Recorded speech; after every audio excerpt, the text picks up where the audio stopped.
Faithfully conveying value, interpreting great books worldwide. Hello, this is Sally's Book Club. Today we're exploring The Four Steps to the Epiphany. This classic business book from Silicon Valley reveals how to achieve startup success through four steps. Many entrepreneurs invest tremendous time and energy using great ideas and technology to build amazing products. Yet, unfortunately, they often fail to succeed. Why? A key reason is building products in isolation. After painstaking development, they discover no customers or market rejection. This is especially common among technical founders, like programmers or engineers. During their entrepreneurial journey, they often hyper-focus on technology and the product itself. Their primary concern is whether their product seems novel and flashy. But startups aren't beak competitions. Survival and unicorn status depend on user adoption, scale, and profitability. Ultimately, where are the customers? That's the fundamental question of entrepreneurship. To help entrepreneurs avoid isolation traps, author Steve Blank distilled this efficient startup methodology from 25 years of practice. It's called The Four Steps to the Epiphany. Author Steve Blank is a successful serial entrepreneur who founded 8 companies spanning diverse fields, including hardware, software, semiconductors, training, intelligence systems, and gaming. He also teaches entrepreneurship at UC Berkeley, Columbia, and Stanford. Blank argues traditional startup thinking overemphasizes product development while neglecting customer development. It's like walking on one leg. You'll easily fall. Thus, his book introduces customer development methods to counterbalance product development shortcomings. After publication, it ignited Silicon Valley's lean startup movement, becoming the cornerstone of customer development methodology. The four steps framework divides startups into customer discovery, customer validation, customer creation, and company building. Let's explore each step. First, customer discovery. What is customer discovery? It means diving into the customer base to validate your ideas. Startups usually stem from an idea, such as devising a method to help restaurants evaluate customer preferences, or discovering a technology that can better eliminate smog. After having this idea, entrepreneurs typically turn it into a product, then test and optimize it, and once refined, start marketing to find customers. However, the four steps to the epiphany upends this process by moving the customer search phase forward. It requires entrepreneurs to start seeking customers once they have a prototype, validate the product concept with customers first, and then refine the product. Here, validating the product concept means verifying if the product features match customer needs. Specifically, there are 2 points. First, have you identified a pressing problem that customers need solved? Second, can your product help customers solve this problem? Validate your assumptions early. One benefit is saving costs and avoiding directional errors. For example, your product might be technologically advanced, but customers don't need it.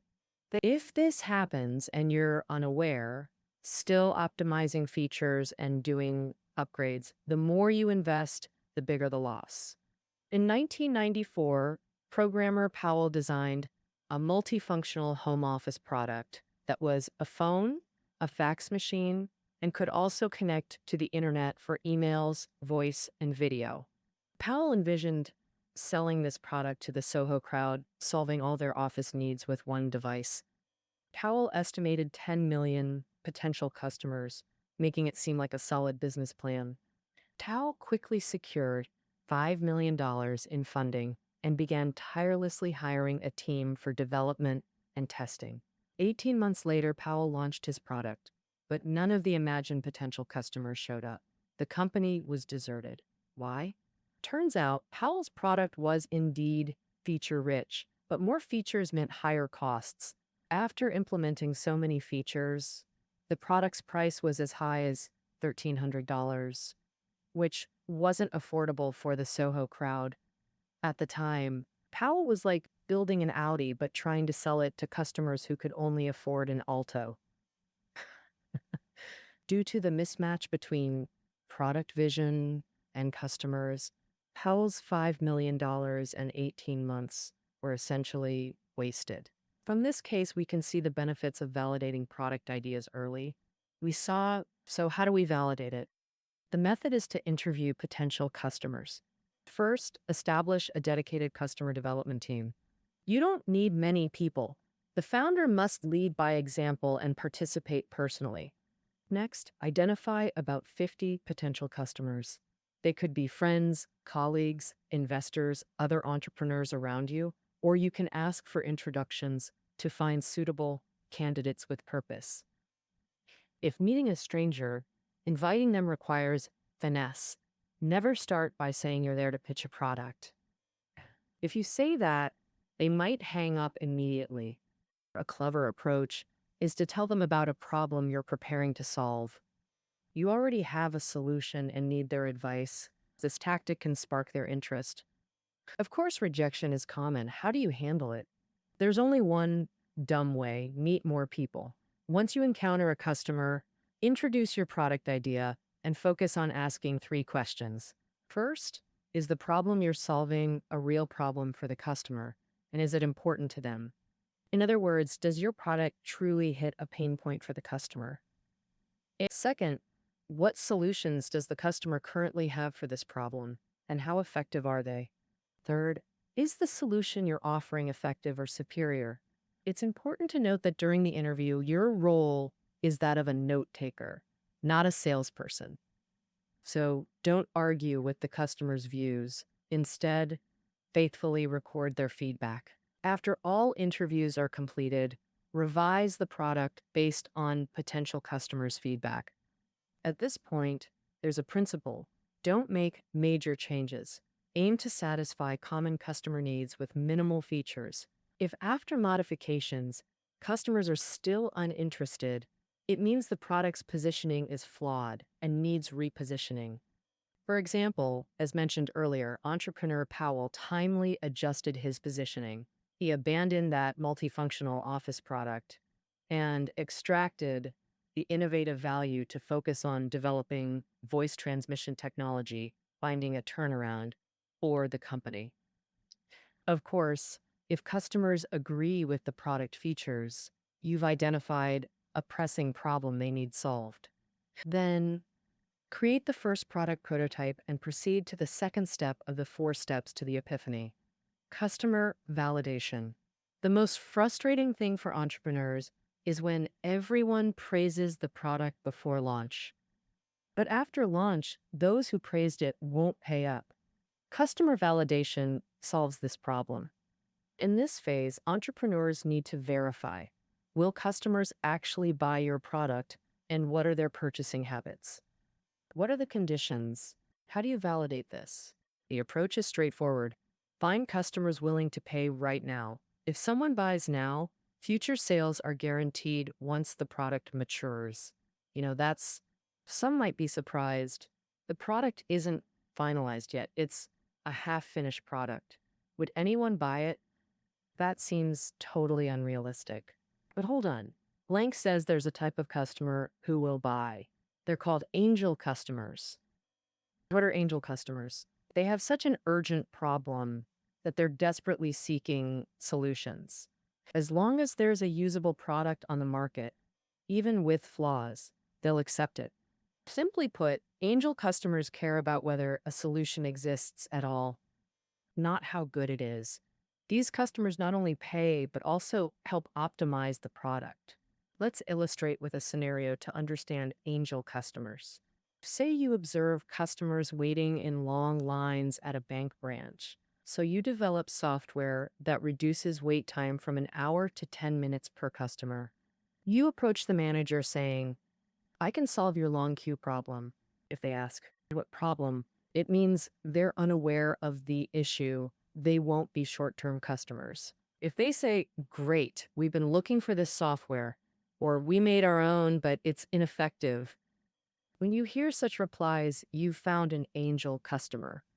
These people eagerly seek solutions. They'd even build crude versions themselves, so they'll buy your half-finished product.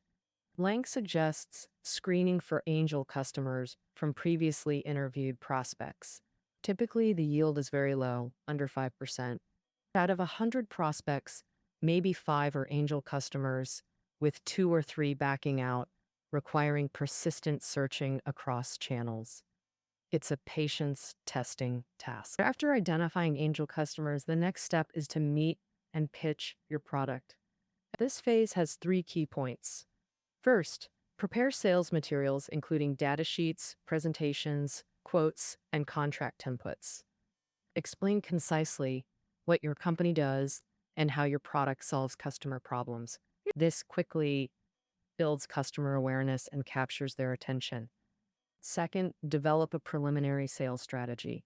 Often, customers don't decide alone. For individuals, purchases are influenced by family or friends. For businesses, multiple departments may decide jointly. So, your strategy's core is identifying decision makers and influencers.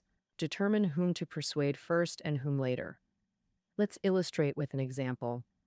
Say a software company targets operations teams with a tool. Selling to enterprises involves 2 departments and 4 roles: operations managers, operations staff, IT managers, and IT staff. Typically, operations managers' opinions are crucial for sales. Operations staff are end users who influence managers' decisions. Before ordering, operations may consult IT departments. Here, IT staff may oppose since operations software could reduce IT headcount. Thus, approaching IT first is unwise. Instead, persuade operations managers, then jointly convince IT managers, gain executive support, then win over operations staff. With these 3 groups supporting, IT staff can't easily oppose. Crucially, tailor persuasion strategies for different audiences.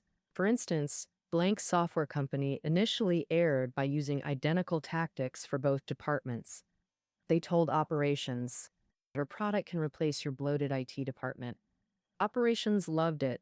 They resented IT, so they brought Blank to the IT manager, where he repeated the pitch and got kicked out. Imagine if he used different persuasion tactics, like telling the IT manager his product could lead the company's digital transformation. This sale might have succeeded. And finally, you must confirm the official launch date. Sooner is better, but ensure commitments are achievable. Delays harm company reputation. All right, that covers the 3 key points for pitching angel customers. The core is testing the sales strategy. If your strategy fails with angel customers, don't expect post-launch sales. You need a new strategy. If the strategy works and angel customers buy, you pass step 2 and enter step 3, customer creation. Here, many entrepreneurs see success on the horizon. Customers are actually paying. The natural instinct is to rapidly scale up. So once the product launches, they immediately spend on brand marketing, ads, PR events, trade shows, intensively bombarding the public. But this approach risks pitfalls. After burning cash, they discover ad-driven conversions are far fewer than expected. Calculating returns versus expenses causes panic. Why does this happen? Because many entrepreneurs blindly believe in first-mover advantage. First-mover advantage claims the first company to launch captures the largest market share. This theory was first proposed in 1988 by Stanford Business School's David Montgomery and Marvin Lieberman. Once entrepreneurs believe this, they rush to dominate the market. But unfortunately, ample evidence shows first-mover advantage is unreliable. By 1998, the creators even retracted their own viewpoint. To fully expose the flaw, we introduced market types. There are 3 market types. First, existing markets. If your product has competitors with little innovation, you're in an existing market, competing on brand and cost effectiveness. Second type, niche markets, subsets of existing markets. For example, social apps divide into friend networks, stranger connections, professional networks, etc. In niche markets, competition is about differentiation. The third market type is the new market. Your product is something completely new that customers have never seen before, like laptops, touchscreens, smartphones, group buying. or shared bikes when they first emerged, all faced new markets. After understanding these three market types, it's clear most entrepreneurs face niche or new markets. Both share a common problem: few ready-made customers. Simply put, the market pie isn't baked yet. What's the point of scrambling for market share now? Your promotional spending might just pave the way for competitors. For example, a company called Photos to You offered online digital photo printing, founded in 1999. At that time, its business was a classic new market. Their product was solid and genuinely solved an urgent customer problem. Back then, most digital camera users printed photos at home with low-end printers, with quality far inferior to traditional film. So when Photos to You launched, it was very popular among digital camera users. The founders, believing in first mover advantage, aggressively pursued brand promotion. They spent heavily on ads across major portals and print media, and partnered with PC manufacturers to pre-install their software. But to become customers, people needed digital cameras, computers, internet access, and online payment capabilities. In 1999, few met these conditions. Digital cameras were emerging, and internet penetration remained low. This meant no matter how much they spent on promotion, customer growth would inevitably be gradual. Essentially, they should have prepared for a long campaign, but Photos to You tried to win instantly, burning through cash in under a year. When the market naturally grew the next year, they had no funds left for promotion, allowing competitors to easily catch up. So for niche or new markets, the right approach is to avoid rushing into large-scale promotions. Instead, educate potential users, patiently build a stable customer base, and wait for organic market growth. This is the core work of the third step: customer creation. A key to customer creation is precise product launch. Blank advises against excessive ad spending due to two flaws. First, today's consumers typically distrust corporate ads and prefer third-party opinions. Second, some products aren't suited for media ads, like those targeting businesses or governments rather than consumers. So how exactly can we achieve precise launch? Based on his experience, Blank recommends the law of the few. This method comes from Gladwell's The Tipping Point. The law of the few means leveraging key individual status, connections, charisma, and influence to rapidly spread your product.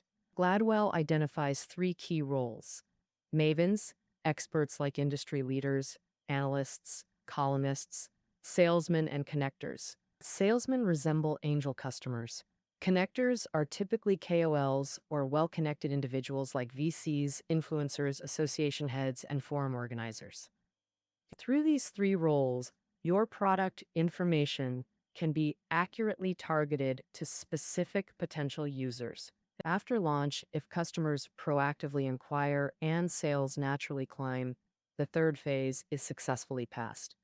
Entering the fourth step, company building, requires completing two transitions. First, transitioning customers from niche angels to mainstream audiences. Second, transitioning the company from a small startup to a fully staffed, agile enterprise.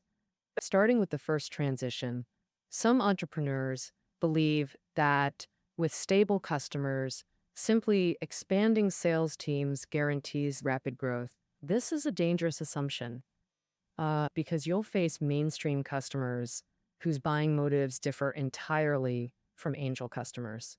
This is especially evident in new markets. Angel customers urgently solve pressing problems, embrace novelty, and accept imperfect innovations. Mainstream customers are pragmatists. Innovation alone won't attract them. They value product maturity and cost effectiveness. To conquer mainstream customers, Blank recommends a niche market strategy. First, identify a specific market segment based on angel customer traits. Dominate that niche, then expand to mainstream audiences. For example, company Bob Vec makes robotic vacuums.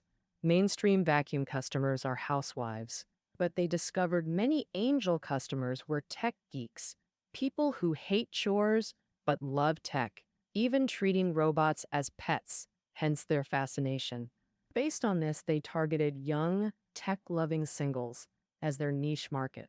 Had they targeted picky housewives directly, they wouldn't pay for cute features or understand tech specs, only comparing cleaning efficiency, diminishing their edge. That covers customer transition. Next, the second transition, transitioning from startup to full-staffed agile enterprise. Staffing is easy, maintaining agility is hard. Some startups lose vitality after scaling, developing corporate bureaucracy. Agility requires goal-centric management, replacing micromanagement with objectives. Objectives have two elements: goal statements and goal intent. Goal statements define what tasks to accomplish, like achieving $10 million in sales and 45% gross margin next year. Goal intent explains why we pursue these. Why $10 million and 45% margin? Because only then does the company become profitable. Link believes goal intent matters more. Understanding it empowers employees to decide how to achieve goals. But empowerment isn't abandonment. It means focusing energy on helping them succeed. Your work, after assigning tasks, regularly check progress. If issues arise, promptly discuss adjustments with employees. Finally, don't abandon the startup team's valuable traditions. What are these traditions? Mainly two: collaborative coordination and rapid decision-making. Startup teams have fewer decision makers, enabling frequent communication and quick responses to environmental changes. But with more departments, how to maintain efficient coordination. Hold regular cross-departmental meetings to align goals, foster mutual support, and keep founders updated. Additionally, scaling often leads to bloated decision meetings where everyone's input causes gridlock. How to solve this? Blank suggests streamlining attendees, remove irrelevant people. This concludes the two transitions in company building. Steve Blank's 4 steps center on customer development. Finding customers is as vital as building products and should start early. In summary, first, validate if your product solves urgent problems before development. Second, find angel customers to test sales viability. Third, launch precisely to cultivate a stable customer base. Fourth, use niche markets as springboards to mainstream while establishing corporate structure. That's our interpretation of the 4 steps. Study notes are below the audio. See you tomorrow.